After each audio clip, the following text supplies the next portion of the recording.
Poker's legendary champions, next generation stars, and tireless ambassadors of the game, sharing their wisdom and guiding your journey to high achievement on the green felt. This is Tactical Tuesday on Chasing Poker Greatness with your hosts, Brad Wilson and John Chai.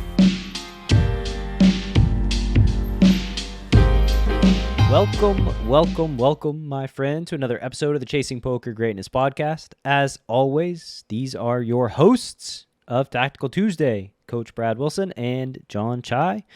John, how are we doing, sir? Honestly, not so good these last few days. On a little bit of a downward spiral, poker results wise. But the really sad part about of this spiral is that it's almost completely self-inflicted, and I really can't, complain to the poker gods or whine about losing flips or getting set over set or anything like that. So I don't know if that makes it better or worse. I mean, like, it feels like there's a very clear way out of this, given I just need to stop blowing myself up every once in a while. But on the flip side, sometimes it's nice to just complain about negative variance when you're losing, and I don't get to do that. Yeah. Phase John, Phase John out there in the streets, just experimenting, trying new things. And I don't know whether or not this will make you feel better, but at least for your current phase, I could at least say I told you so before you even tried the phase. Dude, that's what I was waiting. Now I feel great. We did talk about this phase before. I wasn't in a good mood until just now. Now I'm. It's over. Yeah. Well, that's why. That's why you're the coach. You live your own life. Live your own life. Make your own mistakes. I think. Yeah. We learn from our own mistakes much better than we would if somebody tells us not to do something, and we never know. So now you'll know. And one of these days, I hope that you're blessed with a student just like yourself who wants to go on phases, and there's nothing you can say to talk them out of it. And you just watching them drive to the edge of the cliff, and there's nothing you can see. You can just wave. Yeah. Have a good journey, buddy. I don't know how many times you can drive off a cliff, but I've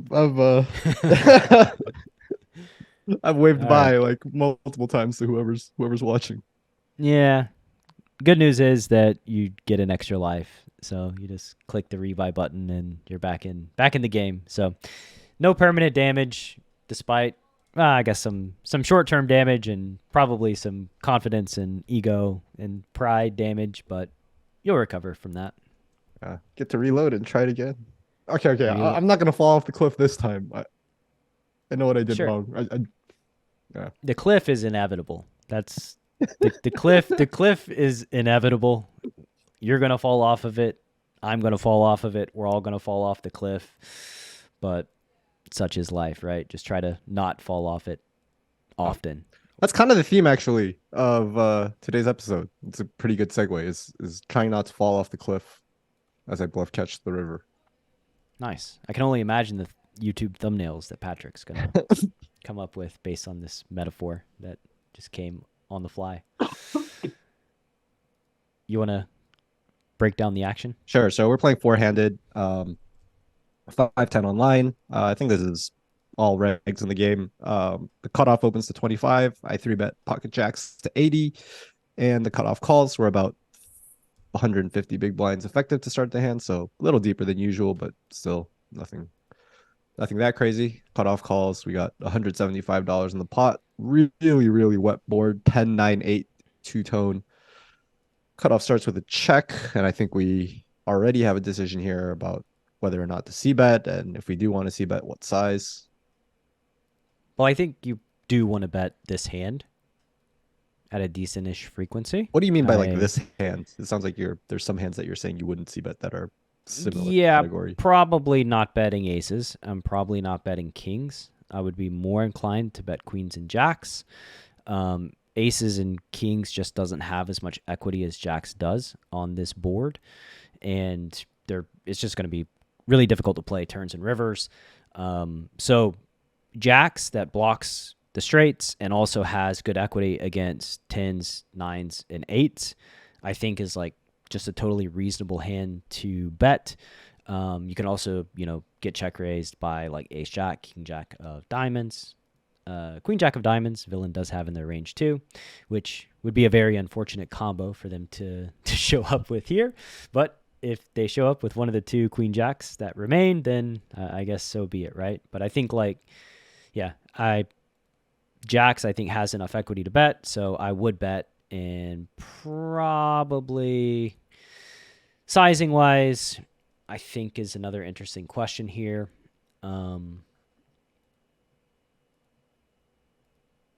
I think if we bet the small size, we get check raised more. You agree with that? I don't know. Okay. I mean, that tends to be like the general trend of sizings. Mm-hmm. However, I don't know if, I mean, you're either going to bet like you're going to bet 30% or 50%, I imagine. I think I trend more towards using the bigger size here, but I wouldn't hate the smaller size either.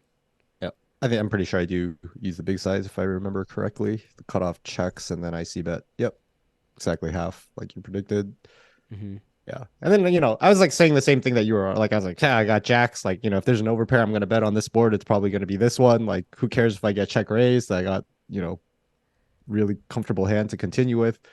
And then I got check raised. And I was like, okay, wait a second. I didn't actually want this. Like, I mean, again, doesn't really matter what you want. This is what you got, and I think that just based on the thought before you bet, this just turns into like pretty easy bet call flop. Okay, this was also another decision point that I wanted to ask you about. Is it always bet call? Is there any option here to bet jam? And is that, if maybe we were started at like 100 bigs, would bet jam be more on the table than it is for you now? I mean, I think starting at 100 bigs, it's definitely more on the table than it is at 150. I think bet jam might be a reasonable thing, but I think this hand would not fall into the hand categories that would bet jam. Possibly like sets and then like your ace jack, king jack of diamond type hands. I think those are just better candidates. Really? Like not even like ace, not even like all my nut diamonds, just bet jamming here or. I mean, ace queen, ace jack of diamonds, I think are reasonable. Like the combo draws, I like king queen of diamonds, perhaps. Ace jack of diamonds. I don't know about ace five of diamonds. That just seems maybe it's okay. Like, yeah, I thought like one of the nice things about jacks is that like we, even if they have 10s, 9s, and 8s, we still have our two set outs plus all our 8 open ender outs, and so like it's can't be like that awful even versus the top of their range. That's not queen jack against queen jack. Whatever. We're just I don't even really think about it. And then I assume that almost all the diamonds that check raise here are going to call off a jam. maybe. I mean, it's probably a reasonable assumption given the price that they have and their just availability of like the combo draws. Like I said, I think most of them will probably call all in. They can't really have the second nut flush without having a gut shot as well. Right. The nut flush probably always calls all in. So yeah, I think their diamonds do call all in. Okay. But at 150 bigs, still probably too much to put the whole stack in here. Yeah, I would just play this exact hand. I think fits squarely into like my call range. Okay. Yeah. That's what I do. I call the 242. Turn is a huge brick. It's the 5 of hearts. So the board right now is 10, 9, 8, 5 with 2 diamonds. There's $659 in the middle. I have about 2x pot behind. Cutoff has me covered. See what the cutoff does now after a check raising flop. So for the podcast listener, 8, 9, 10, 5 is the board. 8, 9 of diamonds. John has jacks, no diamond. And the cutoff bets half pot. So, I don't think it's anything crazy. I think the cutoff could use a variety of sizes here, and with both value and bluffs, and I don't think half pot here really raises any eyebrows. I don't think 2/3 or 3/4 would really raise any eyebrows. Maybe like a small size would, because a small size wouldn't appear to be setting up for a jam on the river. Also just in general, like his range here is, I assume, polarized to sets and straights, and the bottom end is like flush draws and straight draws or combo draws. So anyways, I mean, this size, Maybe some like ace queen, king queen of clubs. sure, Something sure, like sure, that, sure, backdoor gut clubs. shots, yeah, yeah. This size looks like it's setting up for stacks on the river. I'm gonna have like a 3/4 pot size bet left back once I call this. So yeah, I don't know. There's not much for me to say, I think, facing this Nah, half pot. just call. Yep. I don't see anything else really on the table. And the river is a good card. It's a pretty good card, I guess. So the river's that a 10 of was me. That spades. was me on the river. Yeah. Is it? Is it? Yay. Like, okay, let me think. Is this good or is this not good? So the river's a 10 of spades. So pairs the 10. 10, 10, 8, 9, 5 is the final board. The 10 pairing the board reduces the amount of full houses that villain has. I guess they only have like one combo of 9, 10 now. The 9, 10 of hearts. Then they have one combo of 10s and then 6 combos of boats, 8s and 9s. It does counterfeit 8, 9, which Yep. could That's be nice. pretty good. There's three available combos of that they have, I assume, since they're probably just calling that. They may 4-bet a little bit pre, but yeah, generally just calling. And they jam. So they jam. John has 890 left, and there's 13-15 in the pot. Yeah, felt like this river specifically is one that I'm just never going to be able to fold with an overpair for all the reason that you said. It's just this river doesn't complete any of their low equity hands, and on top of that, it reduces the number of their high equity value hands. And so when both of those things are true, it's going to be pretty hard for me to find a fold on the river with my bluff catchers. Yeah, it's kind of interesting here. What I find interesting here is that I actually think, knowing you and looking at the spot, that on this board, I don't think you're folding anything. Like I literally don't think you're folding one single hand. I think I Correct call me if this I'm river wrong. with ace king of diamonds. I think that you just jam the flop with ace king of diamonds. I don't know. I think Yeah, that yeah, like I do. your diamonds are like your diamonds have sent it on an earlier node before we get to this point. So I don't think you actually have diamonds in your range. The only diamonds that you might have would be like Jack 10 or Queen 10 of diamonds, or King 10 of diamonds, or Ace 10 of diamonds that just made trips and are certainly never folding. So, Hold on. are you going to try to like come up with a hand that you fold?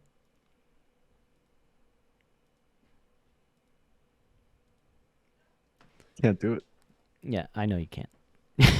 If you're listening to the podcast, John is squinting to see, like, maybe if I look really hard there. No, there's no hand that you're folding. So, yeah, that's probably a pretty exploitable strat, but hope that villain has enough bluffs in their range. I hope this guy doesn't watch Tactical Tuesday. Yeah, hope they don't. But, I mean, whatever. Hard to identify you. They have the king and the queen. So they do have a bluff here, king, queen off. Pretty nice that they have king, queen off in range. I have to say. I was like, I don't even care what the river is anymore. If you have king queen off in this spot, like, board doesn't need to pair. Like, yeah, king, queen off is a hand that makes you feel really good about not having any folds on the river. I think. Right. Yeah. And what we mean by that is just that, like, it's king queen off is, of the check raises on the flop, it's probably one of the it's like one of the ones that's like slightly harder to see, right? It's not like a clean open ender or a flush draw or something like that, or it doesn't even have like gut shot plus backdoor clubs like a hand like king queen of clubs would. And if they're pulling bluffs from this deep down in the bag, then calling the river becomes significantly more trivial than it is versus someone who only sees the obvious check raise bluffs on the flop. Yeah. Happy day seeing the king queen off. Yeah. So, well done, John. You Didn't drive off the cliff this time. Yeah, you let your opponent drive off the cliff, Yeah. and you're safe, like the Roadrunner, for this first hand. And coming up after the break, we'll see if John is the Roadrunner or the Coyote. Stick around. Are you a lone wolf searching for the ultimate pack?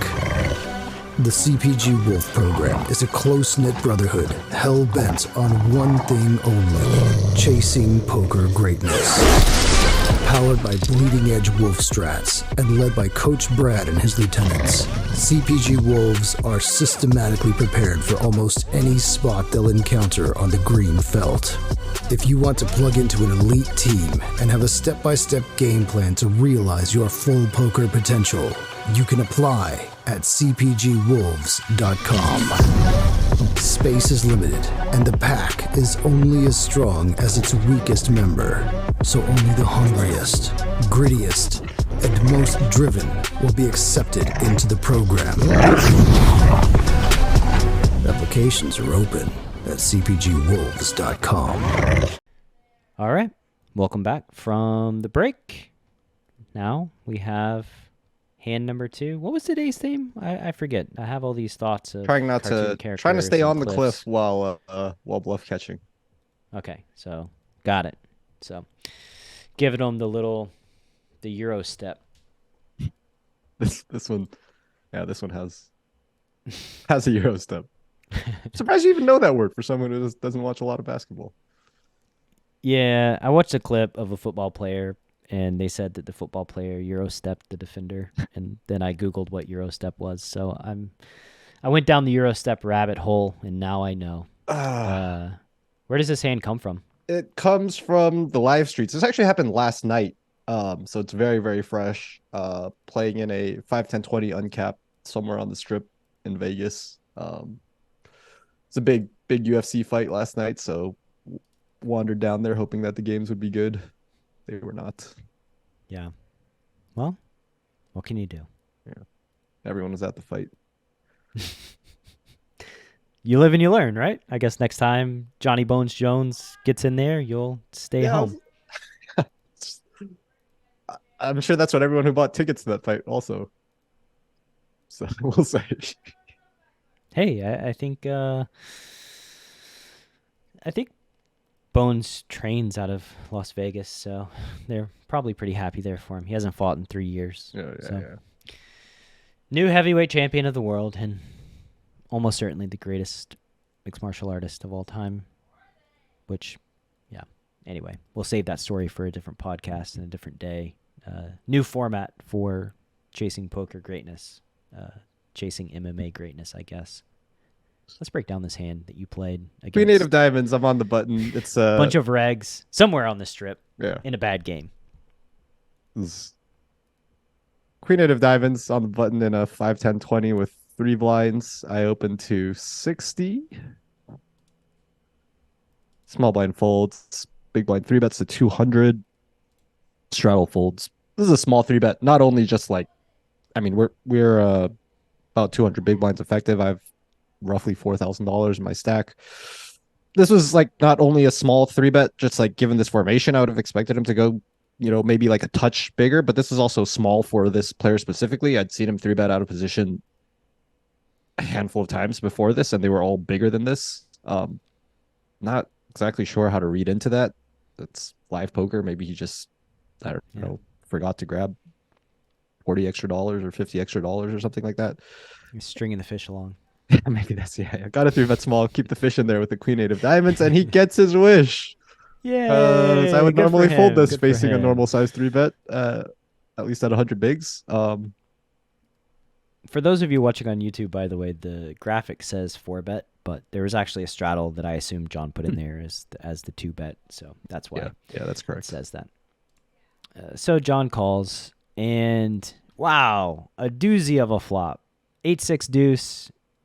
Rainbow, 1 diamond, so you flop top pair, 3rd kicker, 425 in the pot, and I'm going to assume that the villain bets probably half pot would be my guess, and Nailed they it. bet half pot. Good for them.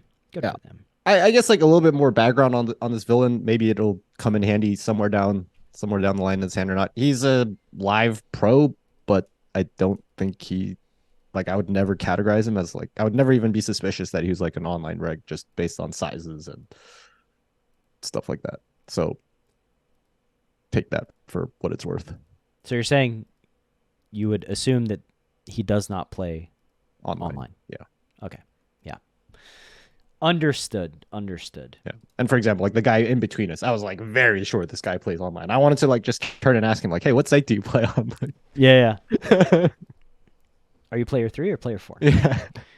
So you call, turns an overcard, jack of spades. There's 865 in the pot after villain bet half pot on the flop, and you call. You have 3580 behind. Villain has 3580 as well. And they check the turn. Ah, it's nice. That is nice. Did not want to face a bet on a turn that was not a diamond or an 8 or a queen. I don't know. I'm assuming that for you, this is sort of just like a no-brainer check back. That's how it felt for me. I don't know if there's any merit to talking about like betting this turn to check back the river. I don't think so. Yeah, I don't think so I either. don't really think it's great in this spot.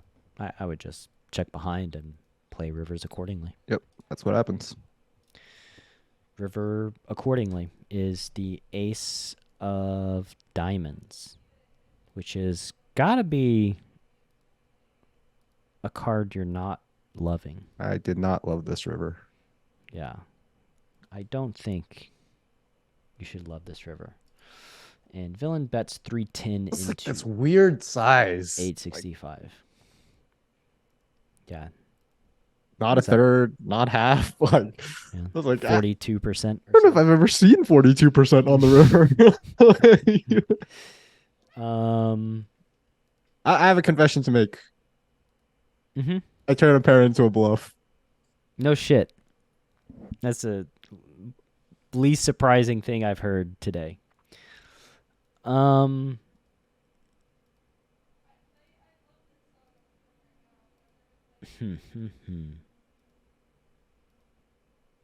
think I think you're gonna raise big. I didn't even know what size to raise. I was like, usually I have 100 big blinds and things are a little easier. Mm-hmm. I'd probably just jam, if I was going to bluff raise the spot. Jamming seems like a lot of money or a lot of big blinds. And this is like, honestly, it's like indicative of just like probably the most common problem that I have playing live poker is that like, well, I'm like 300 or 400 or 500 or 600 big blinds effective. Like what do I do now? I'm almost never like more than, 200 or maybe 300, if things are going really well online. So I'm quite unsure, John. This is kind of a unique spot, as you said. Small sizing. You have third pair. Yeah. My gut instinct says you're not going to win much if you call, but I'm also quite nervous about raising as well. So my opinion on the hand. Yeah. I don't think I would raise especially because you said that the guy probably doesn't play much online. I mean, it just seems like you have so many different available bluffs and you're trying to fold out like ace king. Yeah. That just seems like it just seems difficult facing your average live player who's going to believe that like you bet every set that you have on the turn, and maybe you do bet every set that you have on the turn as well. So like you're really repping like ace 8, ace 6, ace deuce. Yeah. Like those are really the 3 2-pair hands that you're repping. I don't even know like if those hands rip. Like I don't think those hands would rip because they need to get called by ace king, ace queen. I mean, like from the same token, right? If you shouldn't rip those hands because you think ace king's not going to call, then I was ripping with an 8. I don't know. I think like one of the things that I feel pretty strongly about playing live poker is that river raises are effective because they don't happen as frequently as they do online, and as a result of that, live regs especially don't get as many reps facing river raises. So I thought this was a spot where, like, in that case, then I think like just send it. I guess just send it. I mean, what are you gonna do? Like, I thought this was a spot where like this guy's just capped to like ace x 1 pair hands, like ace king, ace queen, sure. ace 10. And you think 1600 is getting the job done? I don't know about 1600, but I just thought that like they would freeze up versus a river raise and like really just massively overfold, thinking that like I must just have like ace 8, ace 6, ace deuce, and just using the logic of like, well, I don't get raised on the river very often. That must mean that like they're, when it does happen, it's probably with like a, tighter range or it's under bluffed. Yeah. And I'm just going to fold like 1 pair bluff catchers. It's so weird raising to like 2600 and leaving yourself back like 900. Yeah. That's like another like, yeah, it's also like physically hard to do that when you have like, you only have like 2 stacks of chips, but you don't even have like 2 stacks. It's like you have like 8 chips back or something when you raise. Yeah. I don't know about this one. I assume you do it. I do it. You do it. I didn't know whether to do it. I didn't know what size to do it, but I did it. I may just fold the river. Ooh. I didn't even think about folding. Calling is reasonable too. I don't know. I'm not sure. I'm not sure what I would do. I think. I just think like this sizing is kind of indicative of like I think villains using this size with a lot of their ace x hands. Yeah, like they're doing it for like it's a value size for whatever reason. I mean, they could have kings or queens and try to be like eking out some thin value with those type of hands, targeting your like 8s or pocket pairs or 6x or whatever. Like maybe they have king jack or queen jack or jack 10 that they could be betting small with as well, trying to eke out thin value. But I just think that this specific size is, indicative that they're right. They probably want to get called. Yeah. Had they gone like 3/4, we could be like, yeah, they probably have like enough king. They probably have some like king queen and king 10 and hands like that. Yeah, I'd be very happy about calling the more polarized size, correct. the big bet. Yeah. So anyway, I guess we'll see how things go. I wouldn't do it, but John is John.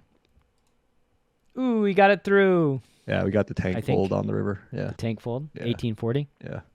Good for you. Good for you. I grabbed 1800 and then I just grabbed like an indiscriminate number of $10 chips and like put the 4 in. Yeah, but I was like, this feels like it needs a little bit more on top. Like, very good, John.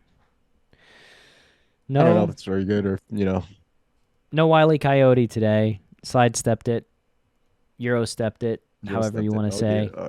Oh, maybe we should incorporate Eurostep maybe into our poker glossary somehow. I feel like there could definitely be some cool ways to use that word. I'll leave you in charge of implementing Eurostep into our language. Good show today, though.